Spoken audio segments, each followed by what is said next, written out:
Hey everyone, and welcome to the Infinite Respawn podcast. I'm Chicken. I'm Oak Tree. I'm Grif. I'm Baka. So cool. You could have looked at the camera when you said that.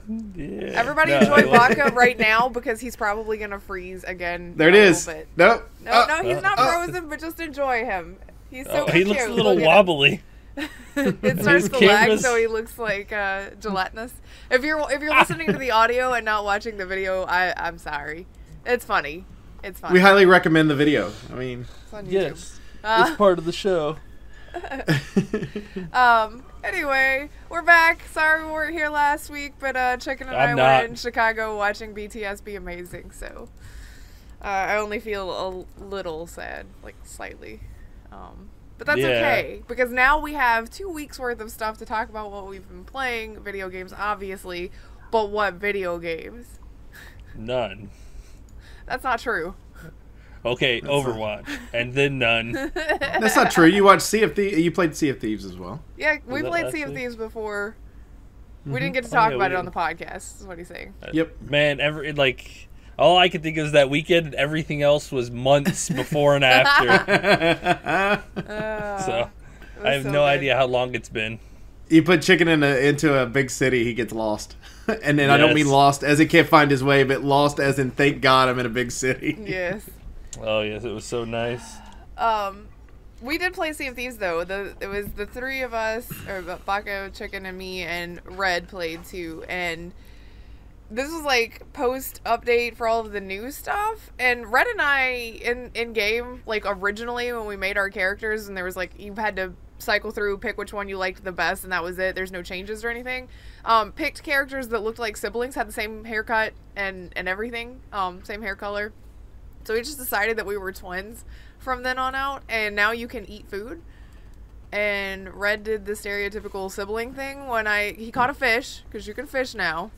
Caught a fish, and he's like, look at this fish, and I was like, yeah, but you can't eat it till you cook it. He's like, really? I was like, yeah, and he goes, I'm not eating this raw fish. And I was like, don't, you're gonna get sick. He's like, I can do it though, you said I couldn't. And then his character vomits everywhere. I was like, this is sibling behavior, this is why we can't be together.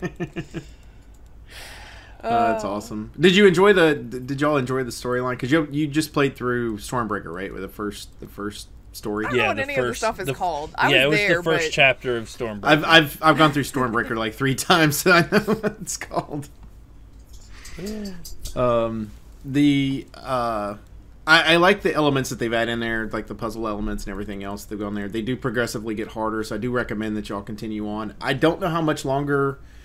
Like, I'm interested to see what they go from here, because they do take a couple hours to complete each one of those.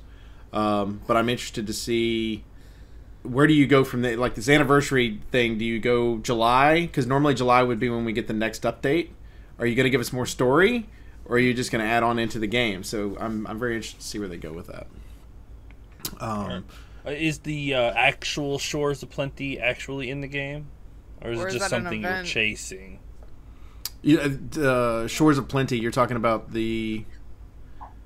What are you talking about? The Shores of Plenty is an area of the game. Then the lore that this is based around, what you're looking for, hidden in the mists. Like, are you asking, is there an end to the storyline?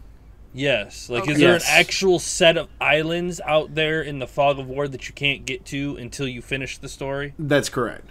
Like, you're talking about the Shores of Gold. Yes, the Shores of Gold. Like, is there a bunch of islands hidden in the mist? There is an end game to it, yes. Okay. There is an end game to it. And as it progresses through, you're going to find elements of it that I think are really neat, that they've made these characters, some of these characters that we've gone to 100 times to turn shit into or go talk to, that they finally have some type of animation that goes along with them, and they're talking to you, and it's really neat. I think. I also like the idea of, if you've already done it before, you can just kind of walk away from whoever's talking, and at the bottom of the screen you can see what the person's saying. If you're like still gathering while the other person's talking and all that stuff, like nice. Listening to them talk. So at the bottom, but I think that part's pretty neat. We did do. I think I'm on the. We just finished the 6th. We're about to start the 7th one. How many are there? Jeez. There's 9. Okay, jeez. Yeah, and so the the fourth one or fifth one.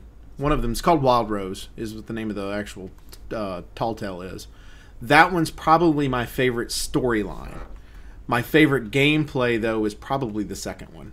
Second or third one.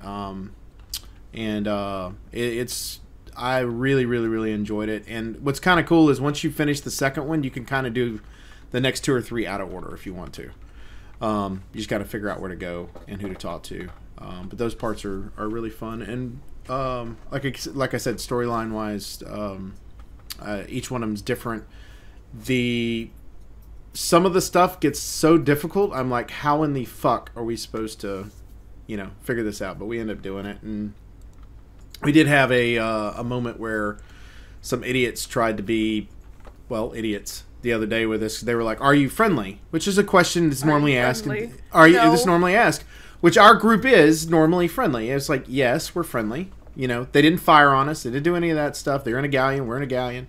Going along, guy climbs up on our boat and has the book open for one of the missions.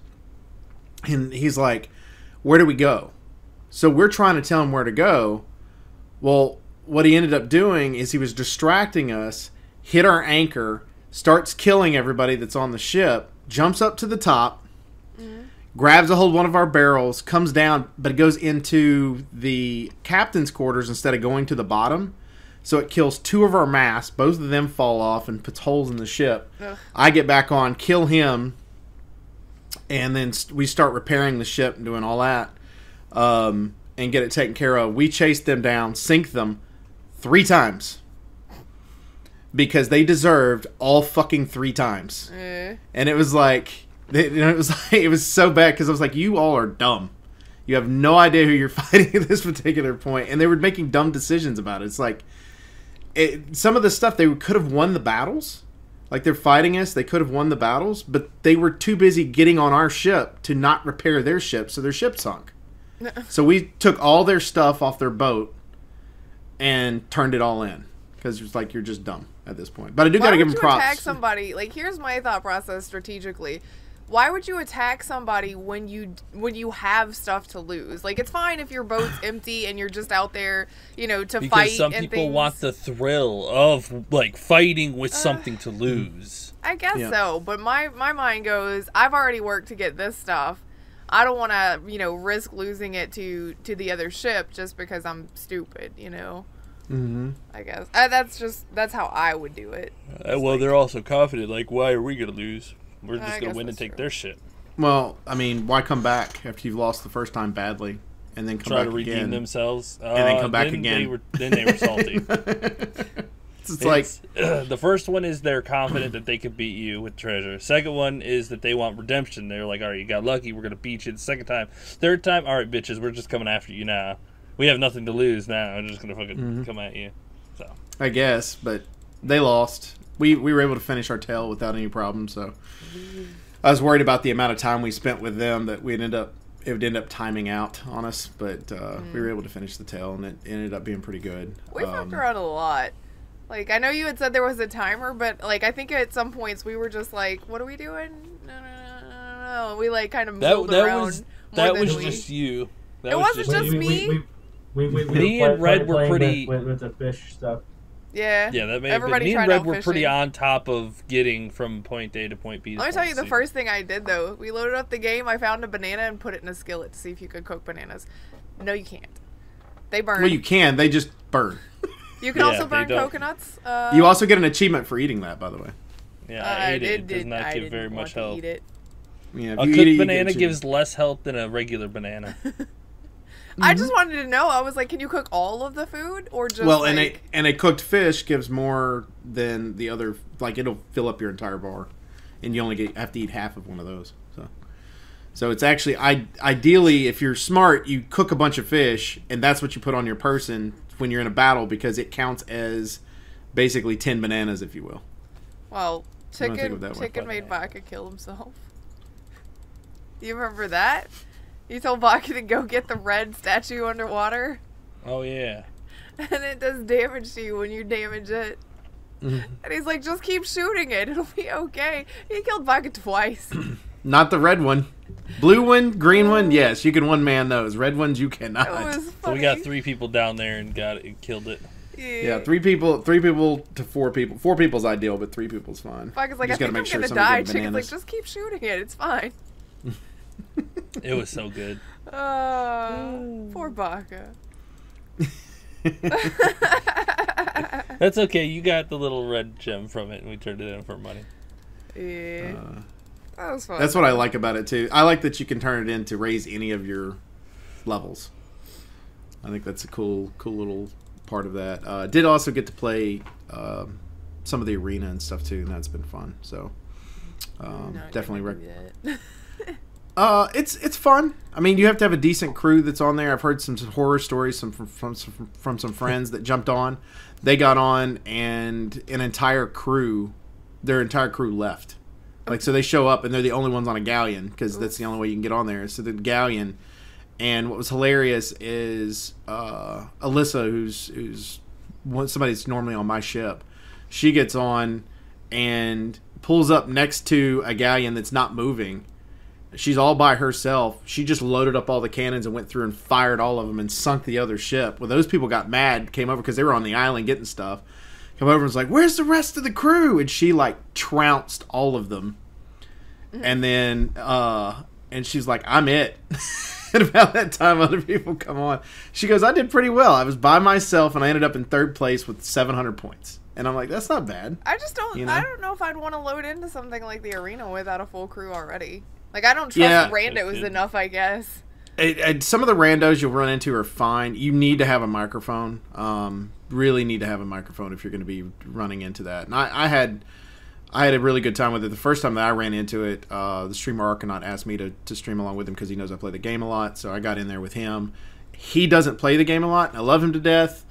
But it's very difficult if you're not used to playing the game on trying to tell somebody how to play the game while you're in the middle of a battle.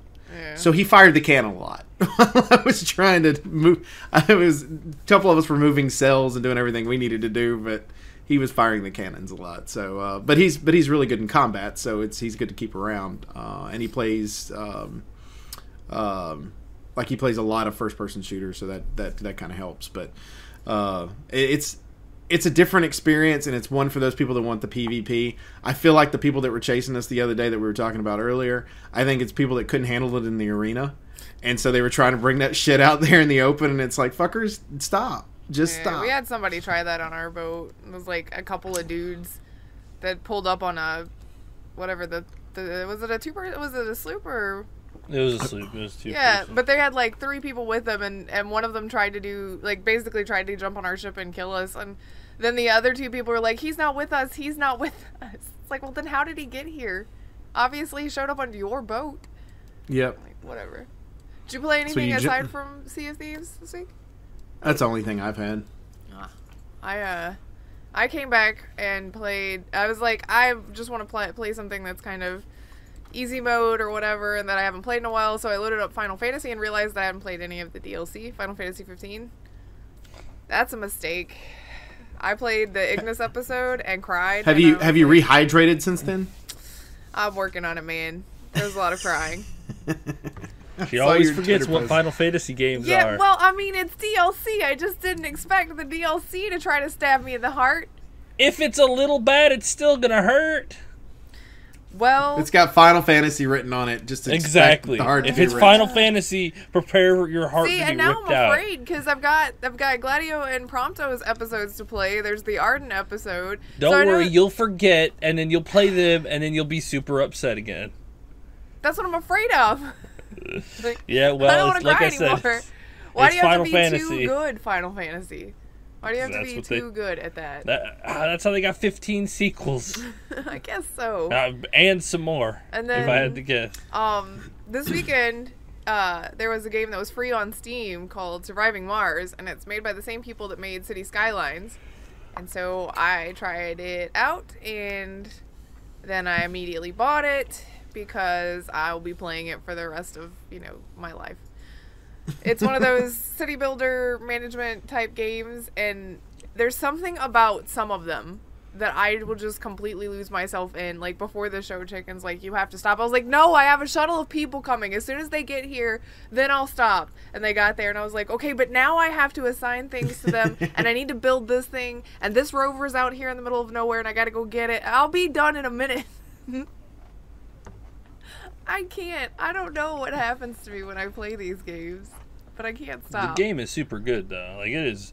I will say I was a little surprised because I played it too because it was free this weekend. There's a lot of city builder games. You just focus on the building up and whatnot. This one focuses like a lot on the surviving part, which it's surviving Mars.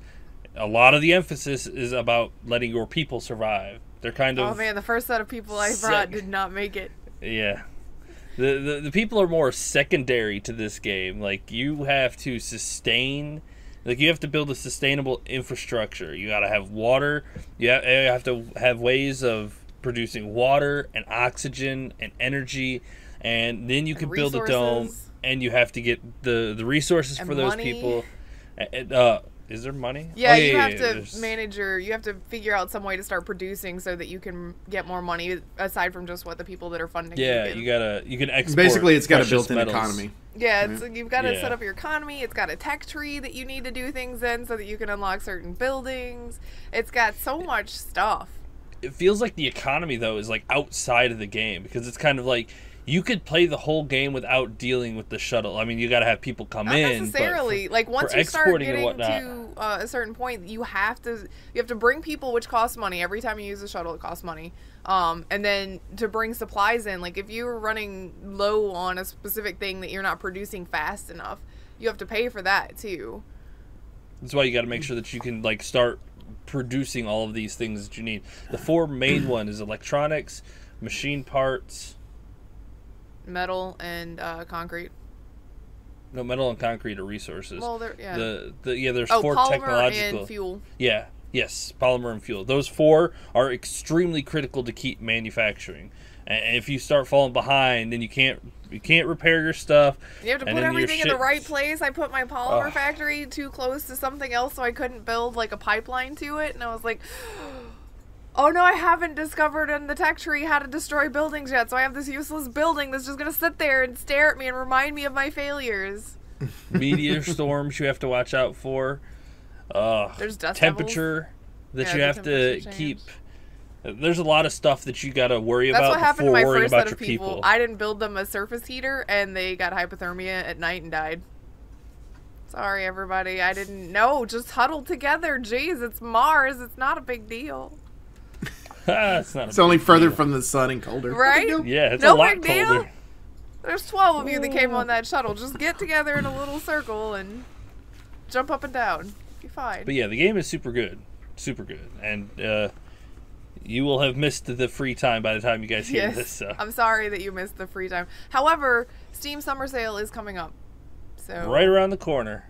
Prepare your wallets because Gabe is coming for it. Luckily, during the summer, I don't have as much free time, so I don't have to worry about the Steam Summer Sale as much as I do the Winter Sale. Winter Sale, I'm sitting at home going, oh man, look at all these things.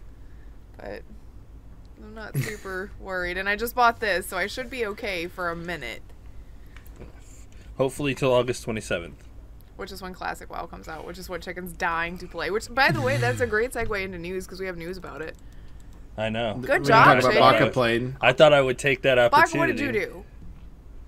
Baka played Overwatch. The same games, Overwatch, Sea of Thieves, that I've been playing a crap ton of Punch-Out on the Switch. Did you win yet? I've gotten up to Soda Pop Dinsky, and then I think I can't get much further than him right now. Right now? But you heard that, right but now. I'm still working on it. But everyone else up to there, I can usually beat them in the first round. Yeah, you saw that too. The cat's looking at something in the ceiling, which means all of them are about to go bonkers because there's probably a lizard up there. Sorry if there's just a rain of cats on top of Chicken here in a minute, or a lot of crying from the cats. Anyway, all right. So what we got? All right. So. Luckily, after our little vacation funk, because everybody comes down during vacation funk, Blizzard went ahead and for me specifically announced the classic release date, which is August 27th, and the beta began the 15th, 5 days ago. So everybody has been like streaming it, and it is just crazy. The hype kind of building up around this because a lot of people who weren't interested have tried it and are pretty interested now. They're actually having a lot of fun. They're starting to remember why they enjoyed it so much. And I've been watching like just random people. Like I have no idea who these people are, just streaming classic WoW and just kind of living vicariously through their streams for now. Because that's all he did yesterday. I've done private servers, and I've been waiting to play. Like I think I've played on 6 different private servers since way back when. And I've never really kind of put myself into them because I know all that shit is just temporary. They'll just take it away immediately. But Blizzard has made this so clear that if they're doing Classic WoW, they are making it so that you do not have to be afraid to doing it and then losing it later. That it is here to stay. So August 27th is when Classic WoW will get released. August 13th, if you have an active account, you can sign into Classic. You can download and sign into Classic WoW to reserve your name 2 weeks before release, which is what I will be doing to get all my names back. Because names are going to be very important for a lot of people. Yes, same. I'll have to put my account up 2 weeks in advance. Yes. So that's pretty exciting. The box set, is that for the Classic, or is that Retail WoW's 15th? It's Retail WoW's 15th anniversary. Okay, because the box set has a statue of Ragnaros. Looks pretty badass, I'm just saying. It's WoW's 15th anniversary. Yeah, I know. 15 years. I know. This one game has been going for 15 years. And they're about to restart it. Yeah, I know. And they're about to restart it. Like, throw a fresh coat of paint on it? No, we want to go back to the original. Yeah, don't even put a new fresh coat of paint on it. Just throw it up like it was. Which is funny because people are complaining about things that they think are bugs on the classic beta, but they're not bugs. They were features that were part of the original game. That's not broken. That's just how it is. That's how it was. Like running faster when you're feared. Which is hilarious. God. So rough. I saw somebody report like they got a pair of white boots, and he's like, "There's something wrong with. There's no stats on these boots. Like, I think there's something wrong with them." So he reported it and said there are no stats on this. Yeah, that's just I think how this is it was. a bug. Yeah, like I mean, it wasn't until you got into your 20s where you started getting green stuff and blues and whatnot. And blues were really rare. Like leveling up was really slow. Gear was so much more important. Patience in the game was so much more important. Like you couldn't just run in, you'd die. I also love people complaining about using the automatic quest tracking thing. It doesn't track quests. No. Like you are just completely on your own. You have to read the quest log, read where it tells you. It's like, oh, it's in the northeastern side near this farm, and you're like, where? Why don't I have a marker on my map? You have to open up your map, And we really look got at spoiled it. by quest trackers. Yep. Completed quests are just a little gold dot on the map. Like, that's it. It's not a question mark or anything. Even quests aren't even on the minimap. There's nothing on the minimap to help you. Nope. You have to walk around. You have to use your eyes and look at the NPCs and find stuff to do. It's like Sea of Thieves before Sea of Thieves. They gave you the information, And then right? said, Yes. "Go find And it." you had to go fucking find it. Yes. Yes. You have to actually use your damn brain and actually work yourself into this world. It's a lot more immersive, which is what I keep hearing from these streamers. It's like, it's slower, it's more tedious, it's not very fast, but it's so much because more it wants you immersive. it wants you to be involved in it. It doesn't just want to hand you everything and be like, here's a line, just go to that. Like, Talking to people, like, I mean, waving, hey, how you doing? Or giving each other buffs, or giving out free shit because you've made too much. You're like, oh god, I have too many of these fortitude potions here, just give them to this guy running by, he looks like he could use them. Or oh god, this quest is too fucking hard, anybody around here want to help? the amount of times in like old school WoW that you just have a random trade window pop up and stuff go in and they'll be like, I don't need this, take it. Yeah, like it's so Thanks. common. I used to do it all the time. You make a bunch of grinding stones and whatnot, and you're like, here, you can have these. I made too many. And they're like, okay, cool, thanks. And or I made these to level up. I don't need them. Yeah, you just move along. So it's really nice. I'm super excited to get back into it. One of the things that they said, because they're not doing sharding, they're going to be doing layering, which is different. Sharding, yes, sharding is when different servers kind of group people together in zones, so you'll never see these people from different places all over whatnot. So stupid. Layering is they're gonna have multiple levels of the entire world of Azeroth, and as like they said, 2 weeks, hopefully 2 weeks down the road, all the layers will be gone and everybody will be put on one layer, which will be the main one. Because once the world bosses come out, that's it. There's only one world boss. Good luck. Yep. Have fun. You're going to be fighting Horde and Alliance. Everyone's going to be out for throats. Out for blood. So, yes, it's going to be... and if they introduce zombies, back for blood. Oh, the next event. Brains! But I'm super excited. And it releases towards the end of our Season 2, so I'll have more free time to play. Mm-hmm. I will probably be streaming that There's going to be so many constantly. rogues camping boats again. Yeah. That's why I'll be playing PvE server. Because honestly, with how many streamers there are, playing on PvP server is going to be nothing but a shit show. Yep.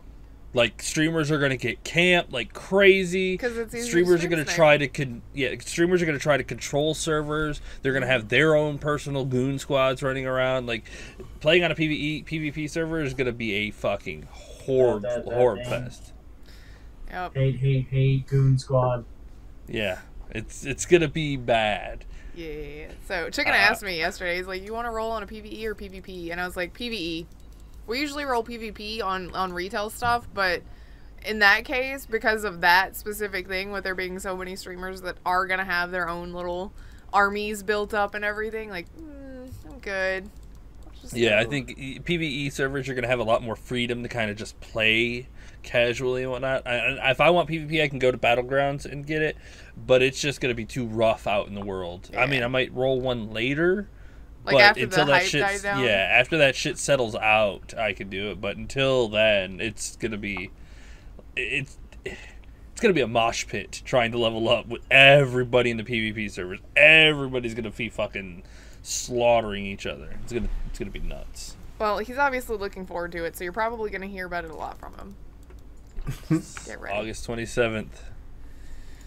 What else we got to talk about in the news so that Chicken doesn't go on and on and on for days about Classic? Well, Activision has said something since they're part of Blizzard. Okay.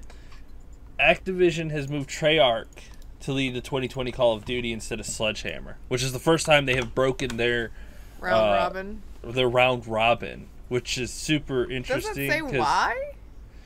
Apparently, Sledgehammer and Raven, there's tension. Not the two different visions, I guess, of what they want to work. So, Activision is giving Treyarch the lead for it, and apparently it's going to be Call of Duty Black Ops 5. Interesting. It looks like the other two are going to be working on single players, though, which will be very interesting to see how they change that. Which is what I said anyway. When they came out with Black Ops 4, I said then that needs to be your main multiplayer. And then, well, Black Ops 5 is going to be a huge single-player campaign. What Sledgehammer and Raven were working on was a huge single-player game set during the Cold War, most likely to be Vietnam, to Treyarch what thought to be Call of Duty Black Ops 5. So it looks like Black Ops 5 is going to be Vietnam-based Cold War war game. Maybe, but they've already done Vietnam. That's I know, right? They're just...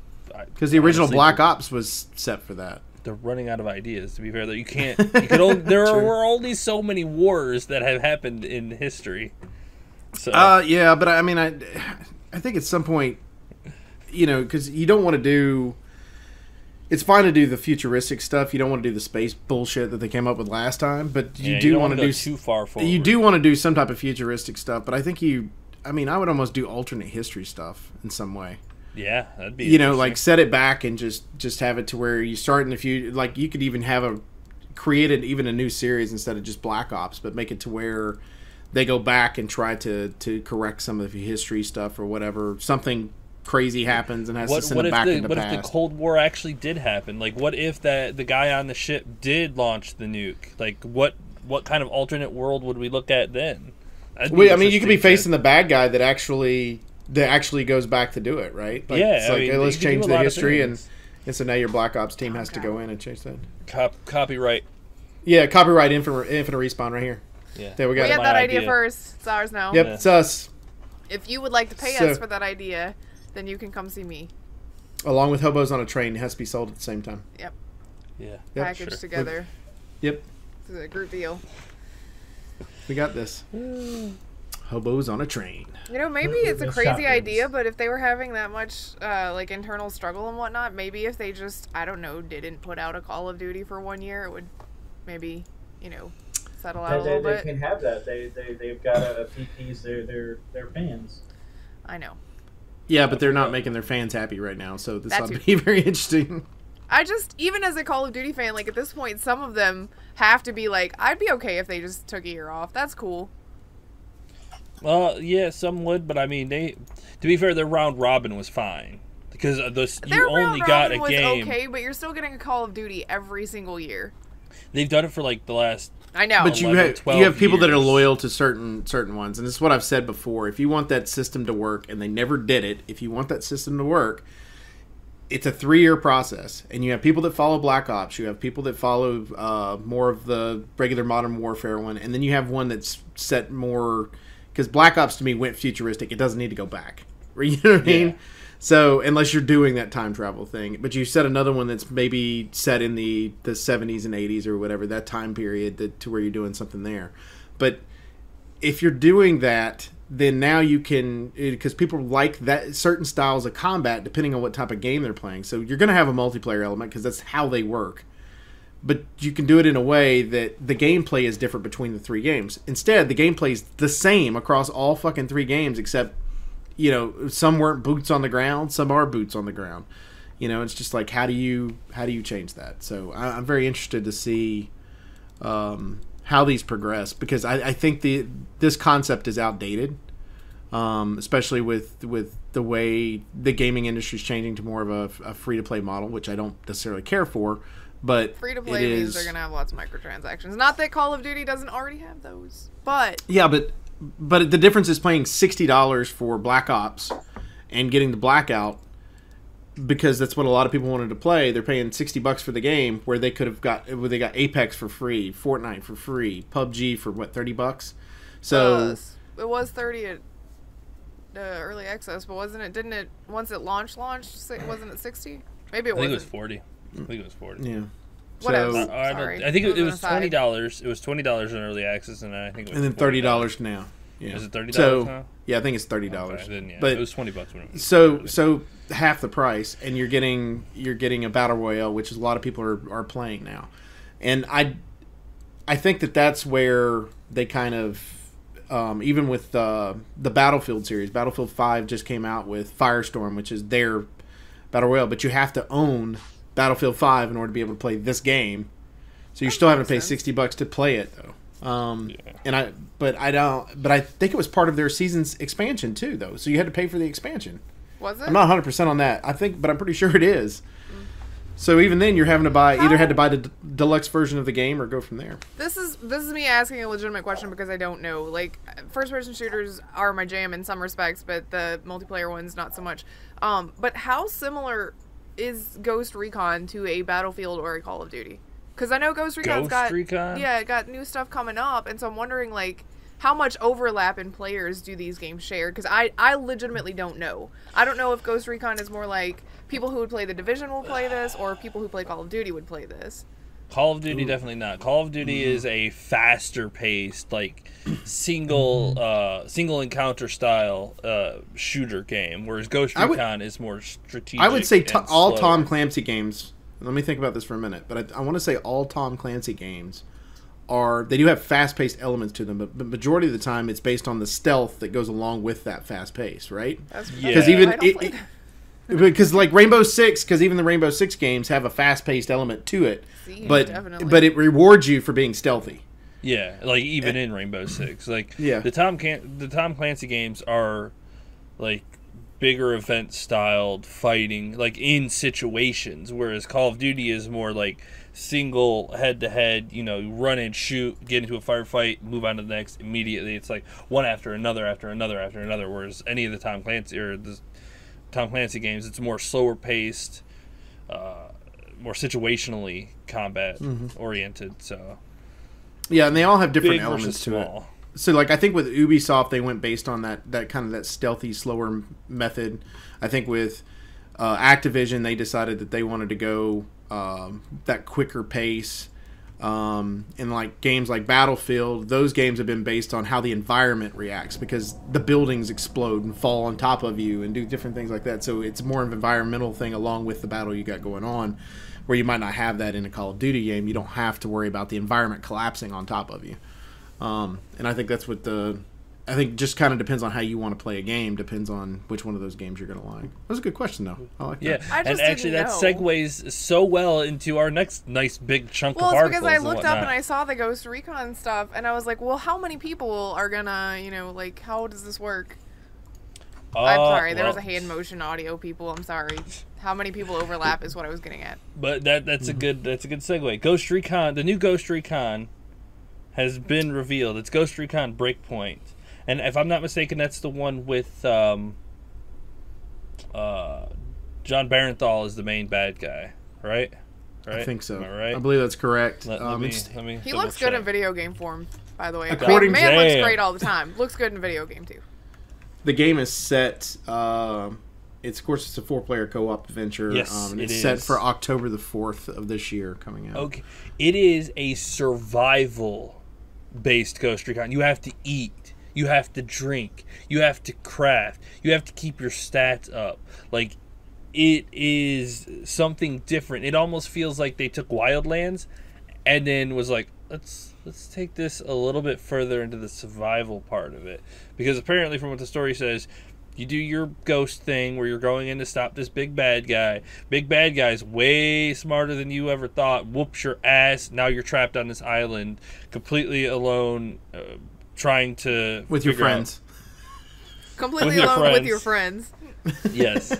Trying to stop him. So now you've got to get weapons and craft and sustain yourself and survive this jungle thing. I like the idea of the crafting part of it. I'm not a big fan of the eating and drinking part of that. See, to me, I'd rather do the eating and drinking than have to craft. Like, the survival thing, it makes sense because you need to immerse in eating and drinking, take care of your needs and whatnot. I don't like the crafting part of it, though.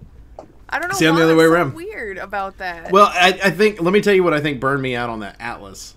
That burned me out on it because you were having to eat and drink all the freaking time and had to find ways to do it. That Maybe it was just kind of like... I'm okay with it because I don't play stuff like that as much as you guys do. Yeah, but I like the crafting aspect of it because I think it'd be cool to be able to have those different items to be able to craft. That's part of the reason that I like the forest as much as I did, because you had to be able to build things in order to be able to survive, and thought it was a cool element. It still had the eating and drinking part of it, but I didn't like that part. It would be nice if you could turn that element off. Like if you could turn off certain ones. Like crafting, you're not going to be able to. Yeah, you might not be able to turn that, but you might be able to do a more casual side of it. But it's coming out October 4th of this year. So, and soon-ish. Yes, and speaking on announcements, they also... I don't know. Somebody's making noise. Who's getting beat? The dogs. Not me. Hey, Mike is frozen. Yep. Okay, sorry. He is. Don't turn your camera off. On the other side of announcements, which somebody accidentally leaked this one too, because blackout or accidentally. I'm not sure this one's as accidental as it looks. I think a lot of accidental things become. But a new Splinter Cell game is on the way. I'm excited for this. We played. I started back in 2002 was the original Splinter Cell when it came out. I've played every one of them since then. 2013 was the last one, which was Blacklist, which I thought was okay. Like it was pretty good. It was a good return to it because if you remember, we had like Conviction and things like that were that were set where you didn't have the daylight. I mean, the lighting was not what you expect. Normally you hide in the dark, and that's his whole element for Sam. But this would be the first one that would be on the newer consoles. So that's what I'm interested to see. To me, I would actually prefer them to go back, which is backwards compatible now, but I don't know how much of the elements are still there. I would prefer them to go back and remaster something like Chaos Theory, which was, to me, still one of the best ever. Their co-op on that was unbelievable. I played through all those missions. Give me co-op like that. The co-op in Chaos Theory was unparalleled. Like, the amount of coordination you had to have between two people. Well, the fact that the game was built on sound, and as you're talking to your friend, it picks up on your voice, and if you're talking too loud and a guard's nearby, it hears you talking. That was brilliant. You know, if you're walking on the wrong type of material, if you're walking on rocks, you can't walk as quickly as you can on grass. You know, things that are realistic. And for the time, that was just absolutely amazing. But yeah, I'm glad they're bringing the Splinter Cell back. It'll be, I mean, I figure it'll probably be 2020 before we see this game. Yeah. And, I mean, we're, obviously, it looks like they're going to announce it at E3 this year, which is fantastic. But 2020, so 7 years after the last game was released, we get Sam Fisher back. Finally. So this might end up being even the next generation of consoles. So we might have an entire generation of consoles that's completely skipped from the Splinter Cell. That would be sad. Rough life. Very, very sad. Or it'll be one of those, like, last of the, like, tail end of one generation launch title of the next generation kind of games. Where it doubles up. Maybe so. Yeah. Maybe so. Made for one and then ends up upgrading to the next one. Yep. So I'm excited for it, but at the same time, we haven't had a Syphon Filter game in forever either. Haven't had a what? Syphon Filter. Syphon Filter, yeah. Well, man, that's been forever, ever for that one. Pretty sure. Maybe you'll get another one someday. Probably not. Other Ubisoft news. Go right now until May 21st, which will be probably 2 days. So as long as I get this up on time, it'll be still relevant. Make sure you go on to Uplay if you're a PC player and download Steep. That's the outdoor game for like all the extreme sports stuff. So it's free. I did play it a little bit. I downloaded it. It's 26 gigs. I downloaded it and started playing. Got through the tutorial, and it's so weird. Like, you see a bunch of people like on the mountain with you, like a bunch of real people. A bunch of other real people. Like, it's almost MMO style, where you just see other people hanging around and snowboarding and skiing. And like, there's all these different activities you could do. You got skiing, snowboarding, paragliding, hang gliding, parachuting, all these different things. You just find these different spots or go and do whatever the hell you want to do. Sounds like a sandbox for extreme sports. Yes. And it's actually pretty fun. Like, I'll just snowboard around, and then it's like when you stop, you can be like, okay, where's an event that I want to do? Okay, I want to do a race real quick. So and then you'll just you're like pretend to be on an extreme vacation. Yes. It's a lot of fun. And the music is so good too. Like, it's exactly what you would expect from a snowboarding game. Look, you came in here this morning. He comes in here and he goes, "Hey, you liked SSX Tricky, right?" And I was like, "Yes." And he got my really. Hopes up he asked you that question. He got my hopes up just a little bit because I was like, "Please tell me that they're remastering Tricky or that there's another one." And he goes, "Well, there's this Steep game." I was like, "Oh." I downloaded it anyway. Well, I put it on my... it's more realistic than Tricky. It plays pretty good with mouse and keyboard, but I tried it with the controller to see how it felt. It felt pretty good with the controller, too. Well, you know how I'm going to play it, so... Yeah. But I feel like that would be better when you're playing a sports game to have a controller in your hand. I will say it's super weird that you can't move the camera when you're snowboarding. Your right stick... When you're snowboarding, your right stick basically shifts you to the side so that you can kind of make hard turns and whatnot, and your other it's your stick drift, kind of basically. Yeah, and your other stick kind of leans you. So it took a little bit to get used to because there's no camera turning, because it's pretty good focusing on your back and whatnot. So a lot of fun. I enjoyed it so far. I'll probably play some more. This last Ubisoft article has me cracking up a lot. Which one? It's just gold. It's the last one that we got, yes. So, okay, first of all, back in the day in Classic WoW, it took you weeks, months to beat raids and whatnot once they were released, but you'll understand the reference to that here in a second. console players have yet to defeat the Division 2's first raid, and now the community wants Ubisoft to step in. What? You made it too hard? No. Try harder, guys. Okay, so first of all, the PC community beat it on in 2 days, and it took 2 hours. I think it was 5 hours. Sure. 5 it hours. took 5 hours for the first time. Okay, it took 5 hours, and now they've gotten it down to an hour. So I mean, apparently, I understand the mechanics being a little bit different, and the fact that you are playing on a mouse and keyboard, but I feel like this is what you say over and over again, which is just get good. Get good, like scrub. instead, like fucking stop. Like I would be happy if in 2 days' time I have not beat this game yet, because now I'm going, you finally give me a fucking challenge I can deal with, and I'd be pissed if I was a PC player going, you only gave me 5 hours. That was it. That's all you gave me was 5 hours. I need more entertainment than that. But right now, you've made it challenging for the console players, and now they're bitching about it? Come on, man. Fucking just get good. Apparently the boss has... Not being handed to him. Yeah, that's definitely what it is. That kills me. Just absolutely kills me. I'm always of the mindset that, you don't complain to a developer when things are too hard. They made it internally. They tested it internally so that people could beat it. It's not impossible. You're just not working hard enough. Sorry. You just gotta get better. I mean, from what it says is that there are small windows of vulnerability during this boss, and that the console players' hardware limitations really you blamed it on a controller. They did. Y'all bad. They do not have much more difficulty on console stems from the sluggish aiming and movement compared to mouse and keyboard on PC. You know what I tell you to do? Turn up your sensitivity, exactly. And get better. I mean, okay, here's the thing. Console players, children, listen to me. If you go into the settings, there's a way for you to change the sensitivity on your controller so that when you flick the stick, it moves you faster. It's crazy, I know, but you should probably go check that because it's probably default set pretty low because you are a console player who has aim assist on. And this is coming from somebody who plays with controller on console and PC. I mean, I understand that maybe it didn't cross your mind. But before you complain to the developer that it's too hard and blame it on your controller, go mess with the settings for your controller. If you're still struggling, get good, son.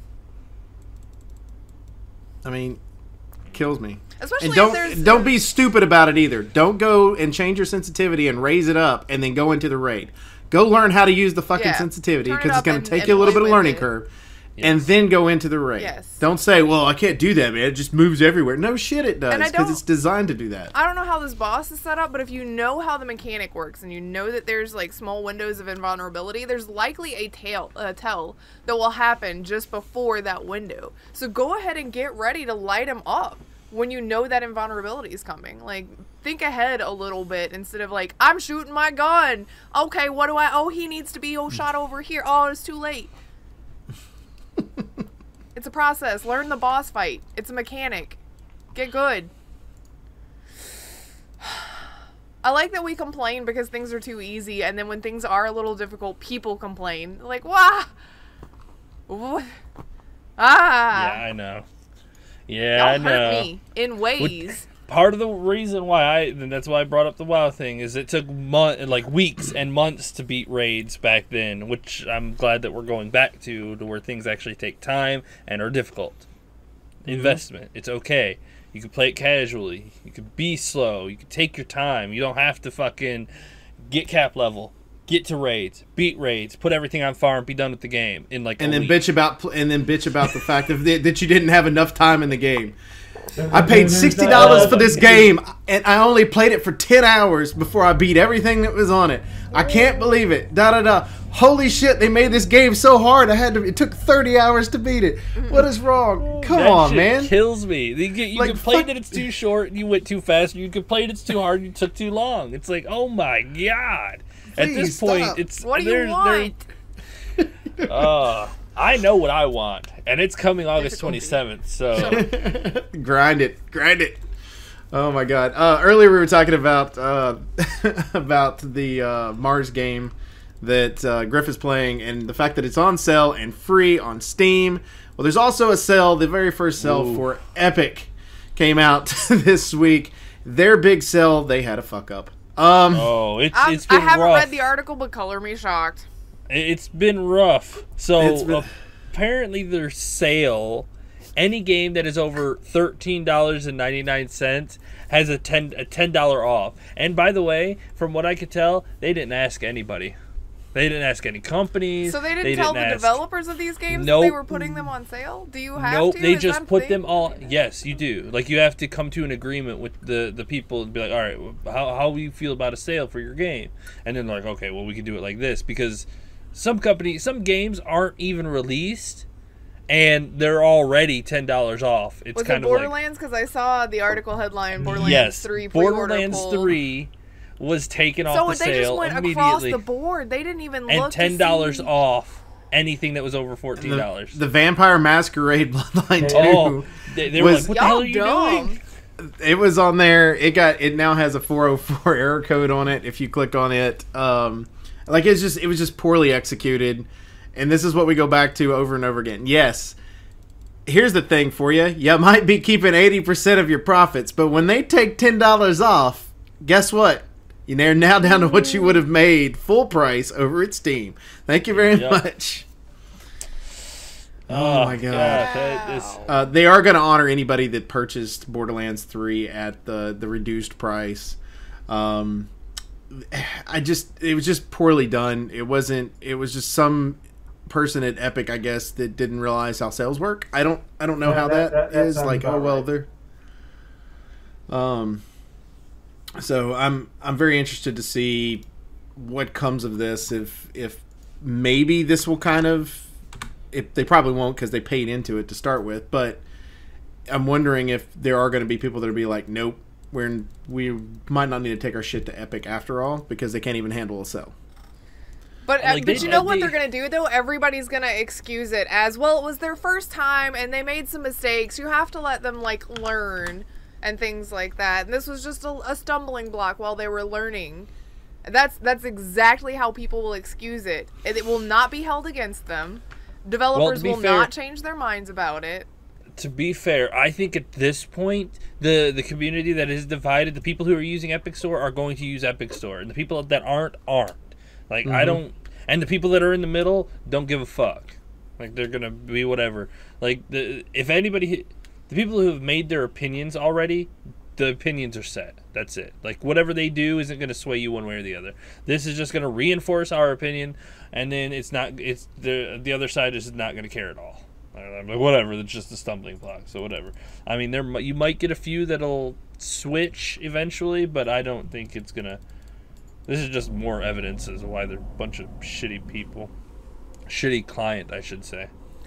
Yeah, I mean, somebody commented in the comments that it sounds like the Epic Store only has a global on-sale variable instead of discounts being able to be applied per game, which is exactly, like, that's probably exactly it. It's just across the board, because they ignored, like, regional discounts and things like that. So games that are cheaper in certain areas or games that cost more in certain areas for certain reasons got the discount applied or didn't have the discount applied when it should have, and things like that. Like, just one button. It's another thing that the Epic Store doesn't have that Steam does, and that works wonderfully on other platforms. I mean, GOG and Humble Bundle don't have any problems when they put things on sale.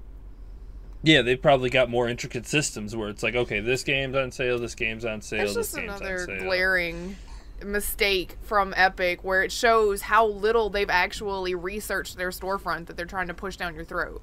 And I say push down your throat because they are buying exclusivities. And I'm sorry if you think that they're doing it just to help the developers. You're wrong. They're doing it to help themselves because stuff like this shows they don't care about money. anybody but them. What'd you say, Baka? They want to make money. Yep. Yes. And I get They businesses definitely are do. there to make money. I don't have a problem with businesses being businesses. I have a problem with businesses being really shady and shitty about how they try to go about making that money. This was just a dumb idea, and nobody did any research to go, hey, you think this is not going to work like we think it is? Nah, it'll be fine. Because they don't care. They don't look at anything. They don't research it. Ugh, Yeah. dumb. There was a game that I've been following. They put a bunch of codes on Twitter, and I tried to activate them on Steam, and I realized that they were Epic Game Store codes, and I was like, fuck that. I was like, not worth it. Nope. I already uninstalled that damn thing, and I'm not looking back. Too funny. Same style of news. One of the things we talked about before our 2-week break was that we talked about the Claptrap voice actor David Eddings, who was not going to be doing Claptrap for Borderlands 3. Since then, things have kind of escalated, if you will. Yeah, a little bit. One word for it. Basically, Eddings has come out and accused Pitchford of abuse, basically, like physical assault. Yes. And of course, there's been a statement from Gearbox. Gearbox takes any and all claims of this nature very seriously, and we will abstain from commenting on the allegations Dave is making because it's a personnel matter. Sorry. We appreciate Dave's contribution to the Borderlands franchise and continue to assert we would welcome him back into the mix as the voice of Claptrap and other future opportunities. Which is weird because they didn't want to pay him. Pitchford says that they offered him twice the amount of the going rate. So there's this battle. He said garbage going on back and forth. It's going to be interesting to see how this turns out. The assault thing is going to be very interesting because one of the former vice president or something like that is one of the witnesses for it. Yeah, former vice president of marketing or something like that. Yeah, he witnessed it happen, and somebody else actually, he didn't witness it, but he witnessed the aftermath. The before and after, because he heard them yelling and then left and then saw Randy storming off all mad and whatnot. So he saw the situation. He didn't see the actions, but he saw the situation. And if you're a little lost in the drama and you want to know like everything in convenient to find places, Jim Sterling has done a really wonderful job of chronicling everything that's going on, even like past events, all the way back to like Aliens, Colonial Marines, all of that nonsense that happened back then. All of the Randy Pitchford craziness, just go to YouTube and look up Jim Sterling, and he's done several Jimquisition videos about it. And he's not everybody's cup of tea to watch, but the way that he lays some of that stuff out, specifically about the Randy Pitchford thing, is just, it's incredibly telling to see it. When you start watching all of these events line up, you're like, okay, this is a pattern of bad behavior, and from somebody that shouldn't be a CEO. So if you want to know all of the drama, I would suggest checking out some of Jim's videos. When it comes to Randy Pitchford, it's from a company standpoint, he shouldn't be in the news every week. No CEO wants to be in the news like this every week. You know, but he's like, it's almost like he's thriving on being in the news. He's a drama queen. Like it's crazy. For him, it's not about the business. He likes making money, but he's going to make money no matter what. He likes to be in the public's eye. He likes for his name to be in everybody's mouths. He lives on the drama. I mean, that's just what he's doing. He creates problems and makes them bigger. Like, the microtransaction thing did not have to be a big deal. He just had to say, I misspoke. That's not how I interpreted it. I'm sorry. But instead, he blew it out of proportion, went after people like Game Informer for tweeting about it in clarification ways and things like that. Like, he just creates the drama because he likes to be in the middle of it. Right. And he says that he's victimized. He loves to play the victim. He's not. Nobody feels sorry for that man. No, definitely not the victim. He's $12 million worth of profit he put in his own pocket, basically, rumored to be. Those are huge allegations, too. Yeah, they're massive allegations, so we'll have to see how that ends up turning out, too. Other news that we've talked about recently, of course, is the ongoing drama with Riot Games when it comes to harassment and other things accordingly with their lawsuit and their arbitration. Well, while we were gone, there was actually a walkout with their entire staff. 150 employees. Which surprisingly, Riot as a company said they were behind this walkout, and then this. So and then now they refuse to budge on their arbitration for ongoing employee lawsuits. But they have updated that since then, saying that they're basically putting together a task force, if you will, of certain parties to read over the code of conduct and try to work with them accordingly. And it's like, it's too little too late, man. Yeah. At this point, your entire staff walks out and you didn't budge. Well, and now the fact that you had to put together a task force to reread rules that you wrote. Really? Well, Okay, I have been watching Riot for years. Like back when it was like a couple of guys were starting up a mod because of Warcraft 3, and then they made this.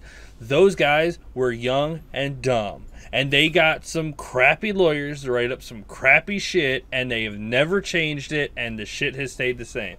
But their behavior has never changed either. They're 40 years old, basically. I don't know. Yeah, and they're still acting like children. And and I've watched some interviews, and they still act like children. Like, they feel like they're so powerful, and they're not willing to admit mistakes, which seems like a certain other CEO. Yeah, I was about to say, that seems to run in a theme with another story. Like, that's why no CEO will ever compare to like the greatest guy who's run a company, Mike Morhaime. That guy knows how to run a company and knows how to get down to the bottom level and make sure that everything is good on the floor. I would say Nintendo's had some good leaders. Yeah, I was about to say Nintendo would be another good example. That's what I would say with Nintendo. That's where I thought you were going with that. I did too. Well, Nintendo and Mike Morhaime, because he's not at Blizzard anymore. Like those companies have had some incredible leaders who are, you know, from a little bit further back in the gaming world. But nowadays, a lot of CEOs feel like they're bigger than they are. Yeah, a lot of the CEOs are in it. Like, they might have started the company being in it for their employees, but now they're in it for themselves and what they can, basically their what vision. They can benefit from. And they don't care about who's working for them or how it hurts whoever's working for them. Well, I think there's some ownership that's there too. If they see something slipping, then I think anybody that is in charge of something has some ownership in that. Even if they've just been brought into it, they want to make that their own.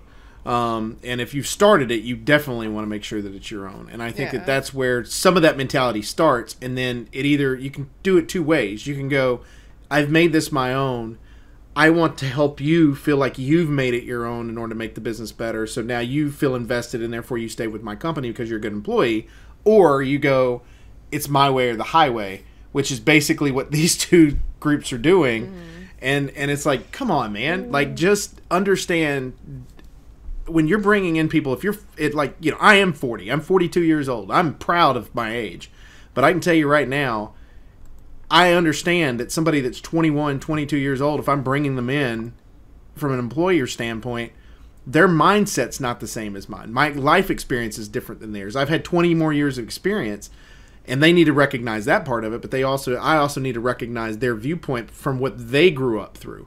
And it's the same thing with video games. Video games continue to change. Those younger markets understand where that change is at, and everyone that's older needs to adapt.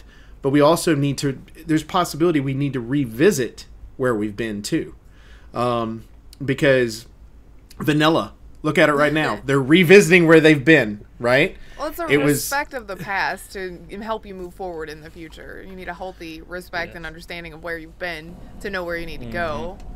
Right. Sometimes we just get lost. A lot of times we get lost. Look at this new shiny thing. I don't care what happened back then. New shiny. It's a little blinding. I mean, there's a reason why Classic WoW is getting all this hype. People want to go back because sometimes things like that were good. So or the remaster wave that happened, or that is still happening, I guess. People are really hyped about getting old games remastered for current consoles and current platforms because they were good. Well, it's funny because one of the articles that we got on here, the advertisement for it's the Castlevania remastered games for the Switch. Yeah, I kind of want to get that. But we should have Symphony of the Night though. Oh, does it not? Not worth. One, 2, 3, 4, and a couple others. Yeah. That's not bad though. I mean I don't know what the price is on it, but that's not bad. But still a good package. But we're talking about adapting and growing and being, better companies. For a long time, we've had this argument going on about the fact that Microsoft seems to be going the right direction, and the fact they're allowing PC players and their console players play together on that cross-platform. But Sony has always been no. Yeah. It could be we're really, really close because negotiations just happened between Microsoft and Sony about the cloud-based, basically cloud-based platform that Microsoft owns and Sony's starting to use it, and they're also using it for their gaming part of their company. So if it could be, I don't think it's going to be PlayStation 4. I just don't. I think PlayStation 5, you're going to have an element that's going to be there to where they'll allow for cross-platform past that.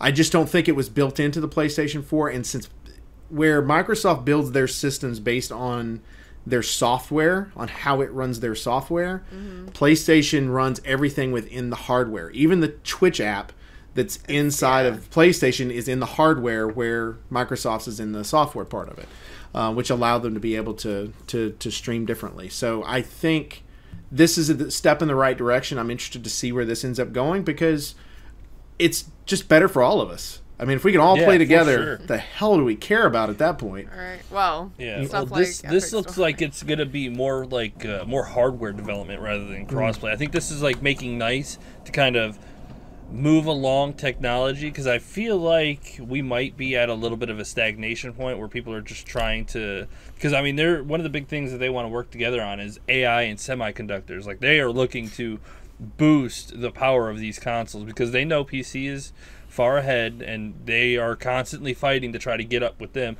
Microsoft is already a PC platform. They have Xbox on PC, and Sony really doesn't have that access to PC.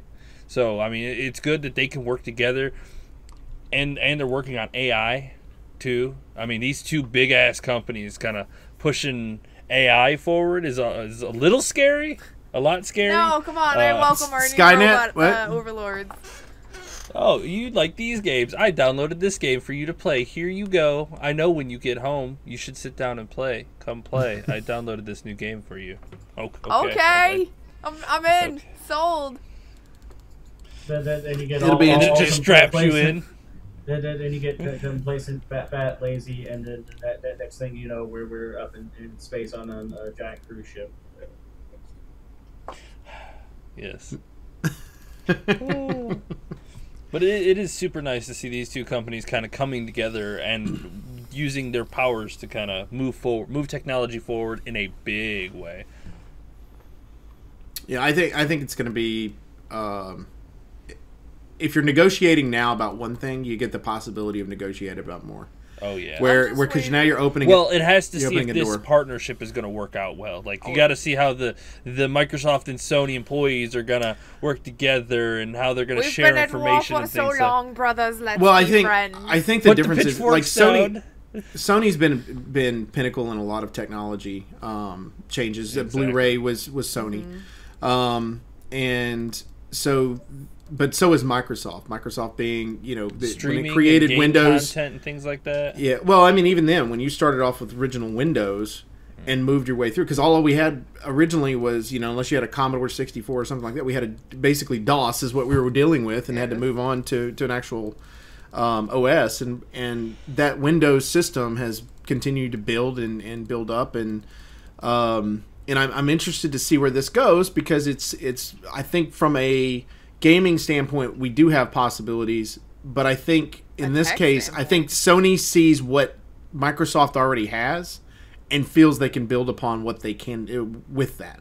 I'm calling it now. Our first Androids are going to be Sony hardware running on Microsoft OS with probably like a Nintendo-esque parental control system. Well, that's probably true.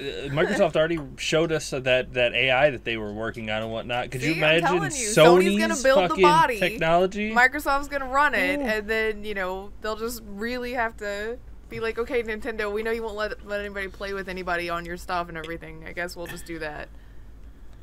Can't tweak our Androids. They can't talk to each other. Well, they'll have Nintendo in there to make sure that they're always family friendly. I just thought that they would end up giving it Pokemon cards, and it would sit there. The Android would play Pokemon against you. It's like the old chess robot. Yeah, that would be neat. Right. I want to test this new deck that I made. Play your phone. Play your phone. And then Baka makes like 30 androids explode because he makes cheese. Actually, you can check compete against. You can check your Pokemon decks. There's an entire app for it. I'm sure there is. It's actually put out by the Pokemon Company. What else we got? I looked it up today. In more Sony news, there's a Predator game that's coming out to PS4 in 2020. It's basically asymmetrical. It's one person's the Predator, and everybody else is trying to survive. That's basically what everybody else is not. I want to see more of it. I want to see more of it. Same. Like, honestly, though, like not to sound hipster, but I was already playing things like this on the old ABB2 PC game. You know that's hipster. Yeah. Hey, you let him be a hipster about this. Leave him alone. He's got his glasses out and everything. I think it'll be very interesting to see how that one works too, though. Like how many people are we working with at a time Probably against 4 the to Predator? 1. I would think 4 or 5 to 1. Evolve was 5 to 1, right? Evolve was 4 to 1. Yeah, I was gonna say, 4 to wasn't 1. it 4? 4 Yeah, seems it was to be 4 to the 1. magic number of survivors, and then you can Thank have... you, Left 4 Dead. Yeah, I was about to say, Yeah. you're either going to play against a team of 4, or it'll be asymmetrical, or it'll be 1. Or I guess It'd be- it's 2 against 4. I would like to see them do a... Because I think that because you have those Predator Alien series, that people have like those combinations of them being in the same world, you could almost just add Alien to this as a DLC. Yeah, you could. Right? And then make it a 4v1 versus the alien. Mm-hmm. So I think that would add a little bit extra element to it, kind of like they've done with They probably Dead will by start Daylight, with, where like- they keep adding the different horror Yeah, characters. they'll probably do a bunch of different loadouts for the Predator. Oh, to it's being start made with. by the same people that did Friday the 13th. Oh, well, then it'll be fine. What, really? Yeah, first comment, I did a bit of digging, and it tells me it isn't technically first party, it's being made by the people who made Friday the 13th. That's good. And Friday the 13th was pretty fun. Well, and it was still I'm bad at it, but it was pretty fun. Well, it was pretty fun. It was still buggy because it hadn't been completely finished yet, and they were working on that, and then they had Yeah. the lawsuit happen, right? So So maybe they'll have more time to polish this one. and they've got the rights to this one. Ah, that's a good starting point. Yeah. Wow, yeah, I definitely got to say that having the Friday the 13th company, because I mean they were so passionate. Mm-hmm. They were so passionate about making Friday the 13th as close to, the movies as you could, and then they got stuck with all that legal bullshit. But I mean, Okay, with so money some- behind some- them and with but- extra time, I think that the Predator game is going to come out better than Friday the 13th, and Friday the 13th Yeah. was pretty solid. Big I mean, you're right, it Sony did have money. glitches and stuff, but... Big Sony money and big Sony developers. They're like, hey, I'm having trouble getting rid of this glitch. Can you send someone over? Yeah, sure, I got you. Right. Still Just wanna hopefully wa- they wa- don't. still- Hopefully they don't push them to release it before they still should, want to watch which they're more notorious for. gameplay and things of it, because I mean, Definitely. given But it does- the older one, it could easily become one-sided constantly, depending on the balancing. Like what weapons they give the. Well, hopefully they predators. don't use controllers. Might not have enough time to shoot the Predator. Oh my god. Shut up. Oh wait, it is going to be nothing but controllers. Well, sucks to be the humans.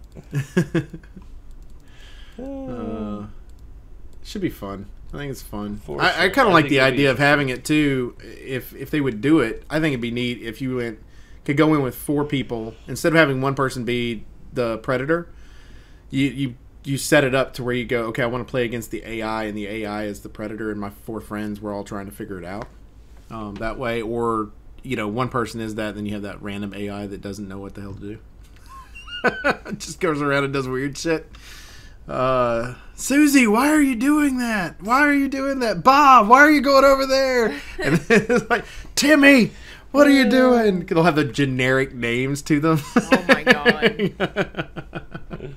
I want like a random name generator. One that's going to be like on par with like Banished, where you get names like just completely weird stuff. Bebo the Great. Aberdeen. Yeah. Be like, what? Or Tethrox. And you're like, what? That's not Tethrox. even who picked that? This is not a sci-fi game. Shathid, come over here. Random name generators are the best, and I think that every game should have that. There you go. There you go. Last one that we got on here is, we've talked about this kind of before. World Health Organization will decide this week if gaming disorder should be a recognized illness, which they've already had it on their radar, which we talked about in the past. I think the main thing on this one is you've got a bunch of companies that are saying do the research, but you're wrong. It's not a gaming disorder is not an illness. And so the WHO is looking at it and trying to determine whether or not this is a real illness. And I'm torn because yes, I think there are people that are addicted to it, but I feel like they'd be addicted to anything. Well, this is okay. The way they're doing it is, what is it called when you're addicted to alcohol? Alcoholism. What is it called when you're addicted to video games? Gaming disorder. Okay. That's why they're trying to label it, to give it like... Yeah, but the difference is this. Alcoholism has a physical addiction that goes along with that. So to be fair, if you're an alcoholic... has a mental addiction. Yeah, right. What about they're both addictive, but the difference is... Right, that should be under gaming to me. A gambling addiction. Yeah, but it should be under gaming. I mean, because that's a style of gaming, because you're playing... I mean, maybe they'll eventually group them up together. Yeah. Subsets of a gaming disorder. Yeah, because according to this, it says it's a pattern of persistent or recurrent gaming behavior, which may be online or offline, manifested by one, impaired control over gaming, onset, frequency, intensity, duration, termination, context, or two, increasing priority given to gaming to the extent that gaming takes precedence over other life interests and daily activities. Like when WoW first came up, all the people that got divorced, all the kids that got neglected, those people. I agree with that one. That was a gaming disorder. Those people had problems. 3, and now Vanell is back, so we'll see how the divorce rate does with that. Woo! Straight Couldn't back you down. just lump all of that stuff under addictive personality disorder, though? Because then you could be addicted to like anything that's going to take. See, I think they would. Over. That's kind of my thought process. I don't think it's gaming related. I think if you took away gaming from these people's life, they would find something else to be addicted to. Well, maybe they're just more susceptible to games. Yeah, but then that's just, all that is ease of access, though. You give them something else that they have easy access to, and they're going to be addicted to that, too. I mean, like, you take away video games from them, like, in the form of a console or PC, they're just going to start playing on their phones, and, you know, right. I mean, you'll find something else to go do. The third one was continuation or escalation of gaming despite the occurrence of negative consequences. So, I feel like this is, I mean... That last one let's is go high back. School kids playing games right. instead of doing homework. Well, no, not necessarily. Well, I mean, I'm just saying that's what immediately springs to mind is like that's I got you. most people prevalent. being late to work because they were playing games. But back to your point, Grif, because you had up there, you were talking about the fact that they could be addicted to anything. If you think about it from a gambling standpoint, 1, impair control over gaming. Just insert gambling where that's at, right? 2, increase priority given to gambling to the extent that gambling takes precedence over other life interests and daily activities. The people that end up at the frickin' casinos all the time, or that's exactly, scratching the stickers. That behavior right? is why we don't have gambling in our state, because our lawmakers believe that literally everyone would do that. Right. 3, continuation or escalation of gambling despite the occurrence of negative consequences. So you have no money to spend on milk for your child, but you still continue to go buy scratchy stickers for scratch-off tickets, Yeah, for the lottery. Same thing with microtransactions, right? You don't have enough money to buy milk for your kid, but you're going to go buy Fortnite stuff. Right. I see. I think it's all one category. But I honestly believe you insert whatever it is for the word gaming, and that's what it is. I mean, it's just it goes back to what Grif said. They're just trying to name it. But I think that it should be I don't think it's gonna addictive personality disorder, because you could Isn't that already a thing? If it's not, it should be, but I think that would be covered under this. I don't think it has to be its own subset, because you could be addicted to books or TV and movies just the same way. Like Oak was saying with gambling, you just interchange the object that you're addicted to. It's all the same, so it needs one It's just called an addictive personality. Yeah, it just needs one classification. We don't have to necessarily have it be specifically linked to a specific medium. Right. Because people are addicted to books, too. I'll go buy a paperback instead of buying a sandwich. I mean, it happens. Same thing with movies and TV. I've got to go see the new Avengers. I don't have money for rent, but I spent all of my money on watching the Avengers and getting all of the collector stuff at the thing. Like, it's just an addictive personality. I mean, we see people with collectibles, vinyls, comic books. I mean, people buy stuff that they don't need.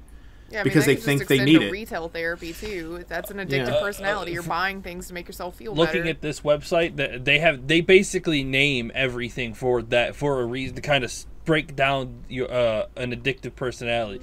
You have your alcohol addiction, your drug addiction, your prescription drugs addiction, your gambling addictions, your eating disorders, your gaming addictions, your pornography addictions, and your addiction like people who have this obsessive compulsive where they go get addicted to something, go get treatment, and then they feel good, then they go get addicted to something else, and then come back and get therapy. Yeah, that's addictive personality. But to be fair, the first three that you named though are physically addictive because they have some type of outside element that can make you addictive as well. I guess that's true. So like somebody casually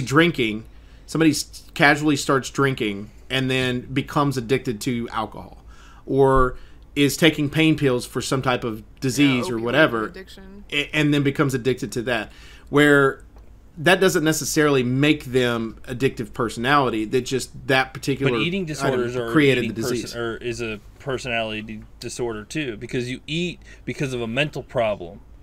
Right, that's mental. But you're not. Gaming is the same thing too. Right, but I'm saying the first three should. I'm saying the first three shouldn't be on that list. Is what I'm saying. Well, they're all basically you have disorders, addictive disorders, and then they break them down into categories. And then you could break them down into other categories. It's all about trying to identify all the different problems within this huge subset. Because, like you said, you could get addicted to anything and everything, but in order to get help, you need to find the category that you fit into. I understand that part of it. I just think that it's interesting that they've chose the gaming end of it. I mean, we're to that point. I mean, it's now mainstream enough to where it is something that needs to come in, and the problem what you don't want to do is end up regulating it, because if you think about you got to be careful, because the top three are regulated. The first three you named are regulated. So what you don't want to happen is that happen to this, to where it ends up being yes and no, because I like the Senate's idea, because they brought up a bill to ban microtransactions in games that are T-rated and under, which seems pretty good to me. Like, if you are a T-rated game or under, you shouldn't have microtransactions in it. Fair enough. If you're M and over, should be old enough to adults, be so. Yeah, should be old enough to make a financial but I also decision think to make that's a choice. From an industry standpoint, I think that's where, because the rating that's on the actual games is generated from a private company, not from our government. So, and they have a stipulation. Same thing with like rated R, PG-13 movies, all that stuff. It's part of the ESRB. Is it just one company that is the ESRB is the main company that rates it all? Yeah, and so basically, if the ESRB were to write that in, that changes the mentality from an industry standpoint and keeps the government out of it. Because what happens then is, what do you decide because what is your punishment from the government standpoint? Are you going to fine somebody for doing that? And then they can't technically retroactively do that, but then they can find little things that they're calling that. All of the ones that are doing it to M-rated games. So Fortnite wouldn't be a T game anymore. It would be an M game and things like that. Right. And I think you could do it from an industry standpoint, because you can turn around and go, okay, for now on, the ESRB, if it's got these criteria, it now is considered an M. And sometimes our legislators, though, do try to enact, or well, at least throw up bills just to get the industry they're aimed at talking about it, so the industry can take over. So maybe that's what that one was for. That's how. Well, I mean, that's how the ESRB started in the first place, because you had Tipper Gore that wanted any type of music that said things like, in her case, she thought music. She thought a song by Twisted Sister was about sadomasochism, and it wasn't.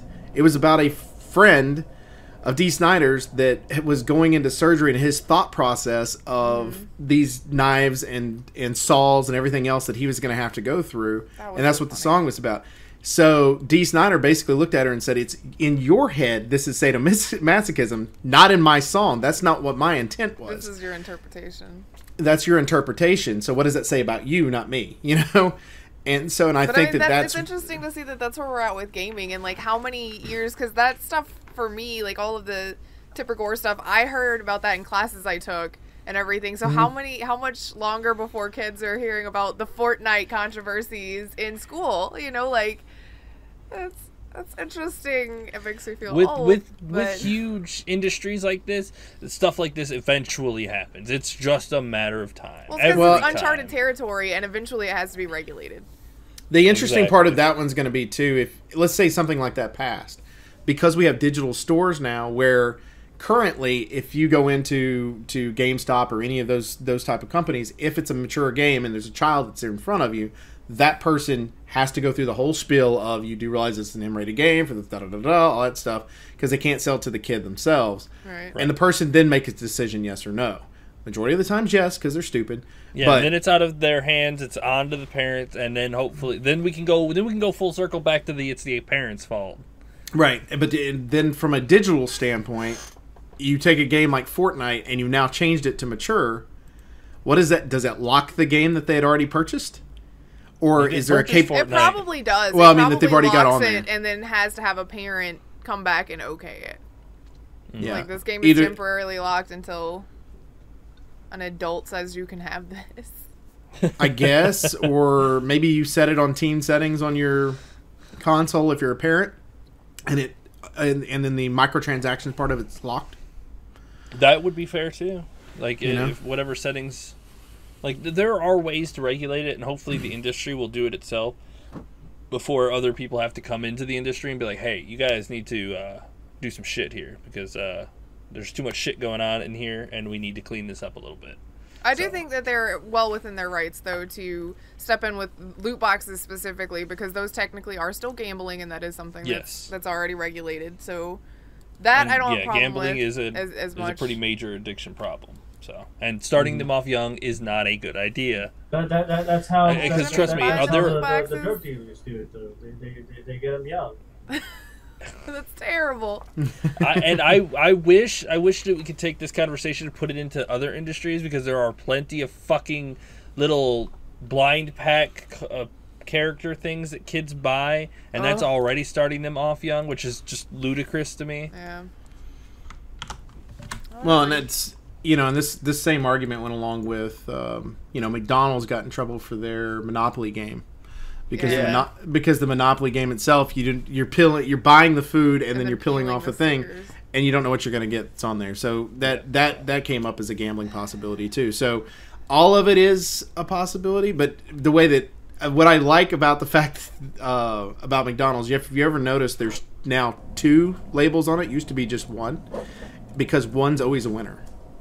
Yeah, so it'll be like your free coffee or something like that. Yeah, it'll always have a winner that's on there, and it's done that way on purpose. So yeah, because you win something when you buy it, and then you have a prize afterwards. Well, they've also made you jump through hoops to do it. It used to be just collect the ticket things. Now you have to go and put it in online, and once you put it in online, it unlocks the thing where it's a big deal. You get a They did a lot of door locking and gatekeeping with that. They've removed the, I guess, RNG part of it. Like, you just enter a contest, which is different than gambling. Yeah. So. But you can't do that with microtransactions. Every day, whoever put $1 in gets a chance to win a loot box. Dumb. We got anything else? We're like an hour and a half in here. That's it. Yeah, that should be good. That's all we had. We were gone for a week. You guys should enjoy the half-hour extra that we tacked onto this. That's how I'm going to Ollie will send a message in the bottom and let us know. Ollie, so. did you enjoy the extra content at the bottom? Yeah. Ollie's fantastic. Which, by the way, I don't know if you guys saw, it was in our Discord. And if you're not part of the Discord, you should join. But Ollie's name is in the credits for Rage 2. Yes, congratulations to our dear friend Ollie for that one. That's so awesome. He's so stupid talented. I'm so jealous of his talent. Go pick up Rage 2, please. Just go pick it up. It's on my list. I'm going to pick it up, and I'm going to beat it, and then I'm going to sit there through the credits, and I'm going to look for his name. There you repeatedly. Since I'll play games like that multiple times, I'll just watch it 100 times over. Be like, I know that guy. It's getting really good reviews on its combat too. Supposedly the combat's really good. They said it does a really good job of making you feel like a superhero, which I think is an interesting one. That one cover. I don't know. I think it's single player. I think it's all single. Yeah, it's just single player. I know the first one was single player. The first one was 2 disc on an Xbox 360. That. Yeah, a full disc and a little disc. Yeah, it was really weird. Anyway, congrats, Ollie. Awesome. Yay, Ollie. We appreciate everybody who hangs out with us each and every week at Infinite Respawn. As always, you can check us out on Twitter at InfiniteResPC. You can check me out personally at MDB Oaktree. Check out Grif. At Grif Slanum. Check out Chicken. At Elite Chicken 313. Check out Baka.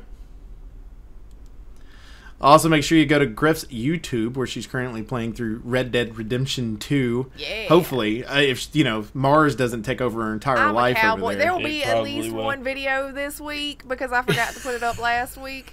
And now you get a little cowboy. So we're done for the day. Thank you. Isn't that cowgirl? Yes. Hey, It's she can cow identify person. however she Let's wants be to. Whatever we Shut up and want. fix the It's pot. cow person. She can identify however she Cow wants. person. Too funny. Also, make sure that you go to twitch.tv/EliteChicken313. You check out Chicken every day of the week except tonight. Except Tonight tonight. is the last day of Game of Thrones. No, he's on Sunday through Thursday usually, but Friday through Saturday. Friday and Saturday he's usually off. But yes, yeah. I don't know if I'll be streaming this week though because I've been told that I'll probably be working late every day this week because there's a lot of shit to do. So big holiday coming up. Everything's got to be yeah. done before holidays. So yes, so once we get out of this area of the year, we'll hopefully get back onto normal pace. yes, just a heads up. Hopefully so. I've got a few things going on this week as well on top of work too, but I should be streaming probably later part of the week, Thursday and Friday, Saturday, all that good stuff, and then back to a normal schedule hopefully after that. Yay! Hopefully. So go to mixer.com /MDB Oaktree. Check me out there as well. For Infinite Reson, I'm Oaktree. I'm Grif. I'm Chicken. That was Spawn. I promise. It was Infinite Respawn. I promise. It's whatever you want it to be. Bye.